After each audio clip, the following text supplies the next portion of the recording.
అందరికీ నమస్కారం. ఈరోజు మన కన్జ్యూమర్ రైట్స్ కమిషన్ సంస్థకి క్యాట్కో తెలంగాణ స్టేట్ చైర్మన్ శ్రీ శంకర్లాల్ చౌరస్యా గారు మనతో ఉన్నారు. అయితే వినియోగదారులు ఎలాంటి సమస్యలను ఎదుర్కొంటున్నారు అంటే వినియోగదారులు ఏ వస్తువులపైన కానీ ఏ తినుబండారాలపైన కానీ ఎలాంటి వస్తువులపైన వాళ్ళు తీసుకునే దానిపైన వాళ్ళు ఎలాంటి సమస్యలు ఎదుర్కొంటున్నారనే విషయాల గురించి పూర్తిస్థాయి వివరాలు మనకు అందించడానికి మనతో ఉన్నారు. మొత్తం వివరాలు వారితోనే తెలుసుకుందాం. నా పేరు శంకర్లాల్ చౌరస్యా, తెలంగాణ రాష్ట్ర వినియోగదారుల సంఘాల సమైక్య అధ్యక్షునిగా కొనసాగుతున్నాను. ప్రస్తుతం మార్కెట్లో వినియోగదారులు రకరకాలుగా మోసపోతూ ఉన్నారు. సరుకులు కొనుగోలు చేయడంలో కానివ్వండి, సేవలు పొందే విషయంలో కానివ్వండి. సరుకులు పొందే విషయంలో అంటే మార్కెట్లో విక్రయించేటువంటి అనేక రకాలైనటువంటి పండ్లు, కూరగాయలు మొదలు పెట్టుకొని చిల్లర సరుకులు, బిస్కెట్లు, అనేక రకాలైనటువంటి తిను పదార్థాలలో కూడా విపరీతంగా కల్తీ జరుగుతుంది. ఈ కల్తీని నియంత్రించడం కోసం మన రాష్ట్రంలో పూర్తి స్థాయిలో అధికారులు లేకపోవడం, రెగ్యులర్గా తనిఖీలు జరగకపోవడం ఇవన్నిటికీ కారణం. వారిపైన కేసులు బుక్ అయినా కూడా అవి పరిష్కారం అవుతున్నాయా అవ్వట్లేదా అనే విషయం కూడా తెలవడం లేదు. కాబట్టి అనేక రకాలుగా మోసపోతున్నాడు. అదేవిధంగా రియల్ ఎస్టేట్ విషయంలో చూస్తే బిల్డర్స్ ఎంతో కష్టపడి సంపాదించినటువంటి డబ్బులు వాళ్ళకి సొంతింటి కలగానే మిగిలిపోతుంది. ఫ్రీ లాంచింగ్ పేరు మీద వినియోగదారులను రకరకాలుగా మోసం చేస్తున్నారు. వాళ్ళు కట్టిన డబ్బులకు అదనంగా అదేవిధంగా ఒక్క రోజులోనే బ్యాంక్ లోన్ అని చెప్పేసి బ్యాంక్ లోన్ ఇచ్చేసి 6 నెలలు సంవత్సరం తిరగక ముందే వాళ్ళ ఇంటిని స్వాధీనపరచుకోవడం, యాక్షన్ చేయడం ఇలాంటివి జరుగుతుంది. ఇన్సూరెన్స్ కంపెనీలు కూడా రకరకాలుగా వినియోగదారులకు మోసం చేస్తున్నాయి కొన్ని కంపెనీలు. అది ఏంటంటే ఇన్సూరెన్స్ చేయించుకునేటప్పుడు వాళ్ళు వీళ్ళకి చెప్పకుండానే ఒక 40-50 పేజీలు వాళ్ళ ముందు పెట్టేసి సంతకాలు చేయించుకుంటూ ఉంటాయి.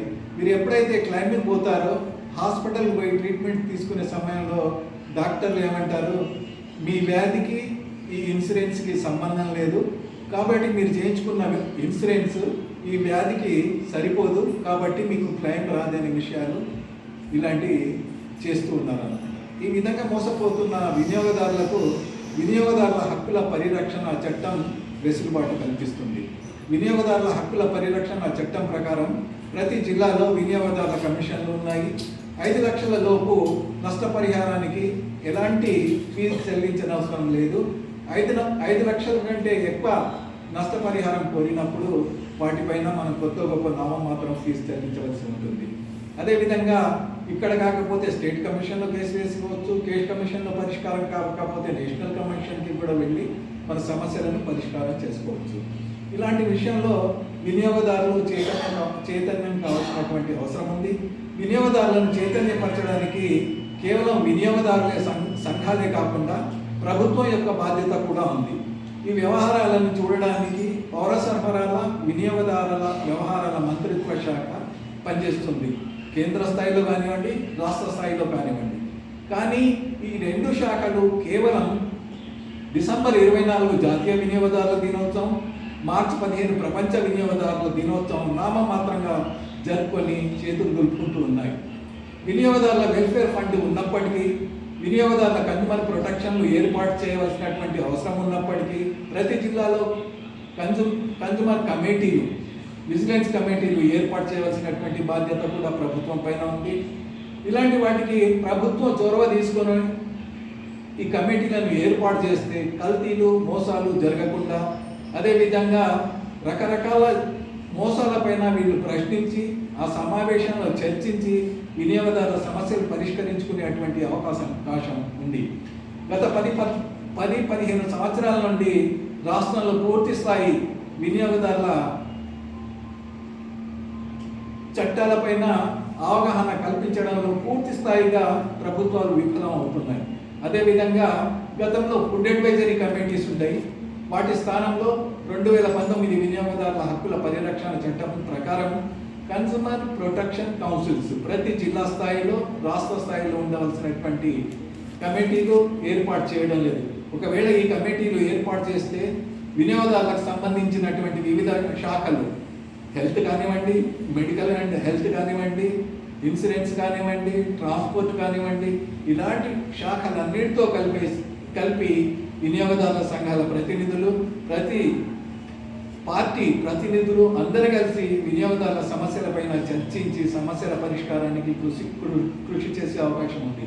కాబట్టి రాష్ట్ర ప్రభుత్వం తక్షణమే ఈ కమిటీలను ప్రతి జిల్లాలో ఏర్పాటు చేసేసి వినియోగదారుల సమస్యలపైన పూర్తిగా అవగాహన కల్పించి వినియోగదారులను చైతన్యపరుస్తూ వినియోగదారుల సమస్యలను పరిష్కరించినప్పుడే పూర్తి స్థాయిలో వినియోగదారుల సమస్యలు పరిష్కారం కాగలవు. కాబట్టి దీనికి ప్రతి ఒక్కరు కలిసి రాష్ట్రంలో ఉన్నటువంటి సంఘాలు ప్రతి జిల్లాలో, ప్రతి పట్టణంలో, ప్రతి గ్రామంలో వినియోగదారుల సంఘాలు ఏర్పడవలసినటువంటి అవసరం ఉంది. అందుకు ప్రభుత్వం కూడా సహకరించవలసినటువంటి అవసరం ఉంది. ప్రభుత్వం సహకరించినప్పుడే పూర్తి స్థాయిలో వినియోగదారుల హక్కుల పరిరక్షణ చట్టం అనేది అమలు జరిగి వినియోగదారులకు న్యాయం జరిగే అవకాశాలు ఉన్నాయి. ధన్యవాదాలు. వినియోగదారుల సమస్యలపై సుదీర్ఘంగా ప్రసంగించి మనకెన్నో విషయాలని తెలియజేసిన క్యాట్కో తెలంగాణ చైర్మన్ శ్రీ శంకర్లాల్ చౌరస్తా గారికి ధన్యవాదాలు తెలియజేస్తున్నాము.